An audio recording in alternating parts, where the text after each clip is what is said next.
India da mafam amalai maduda purnima gi numita sungchat chatkanu haina hainai mafam madudi Pune da laiba chahi chahumuk suraba Saniwar Wada Fort haibaduni Prithvi gi khwaidagi hunted oiba mafam sangi manungda Saniwar Wada Fort haibasu amani haiduna mayamna hainai mathon trahumdoi lonba Saniwar Wada Fort haibasi Maratha ningthou Peshwa Bajirao masamagna ing lising ma chahumda sakhibani haina hainai Ahanba Maktada Bajirao bu mahaki nupi Kasibai amadi masanupa Nana Sahebna namthak tobiki loinana mahakna thamoi sengna nungsijaba mastaniga kainabadagi thamoi sokpadagi mahak sikhi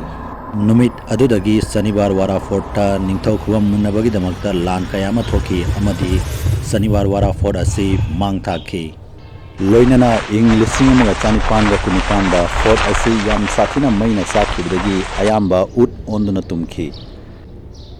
adubu mai chakhiwi maram adu ngasi fabo kanamtana haiba ngamdri mayamna hainabadi mafam asi shrap tarmo mafam ni hainai amadi Bajirao gi machunupa Narayan Rao gi mathwai adu konung asida paiduna lei hainasu hainai kaka ai bikarbiyo kaka lao kaka ai bikarbiyo maram asina konung aduda kanamata leiba ngamde haina hainai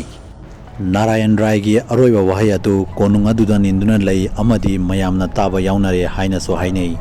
Peshwa Bajirao gi machanupa Nana Saheb ki machanupa ahumni makhoi sing adudi Biswas Rao Madhav Rao amadi Narayan Rao ni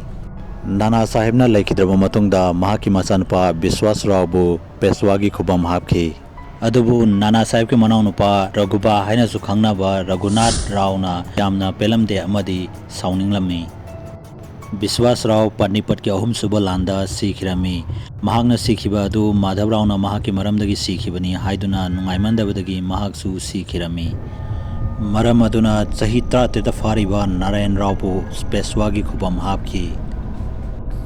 maduda mahaki makhurana amukkasu hena sawa hengalami amadi araiba pambai sizinaduna ningthou khubam adu phangnaba honarakhi Narayan Rao na makhura gi maramda khanglakpadagi makhura bu yum manungda phajinduna thamki paw asi tabda Raghubagi nupi Anandi baina selfie duna mi hatpa khara nekhi amadi Narayan Rao bu hatnabagi damakta konungda tharakhi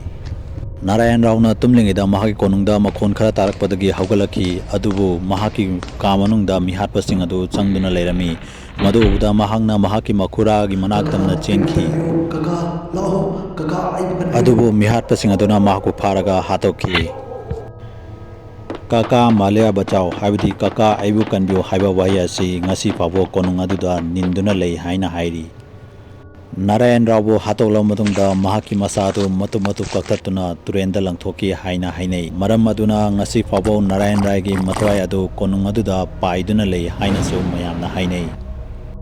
maram aduna mafam adugi miyoisingna Saniwar Wada Fort ta nungthangda chatpada Asengba thammi Wari asibu mayamna pambiragadi khudakta channel asibu subscribe tawbiramo amadi video asibu like and share amamda tawbiramo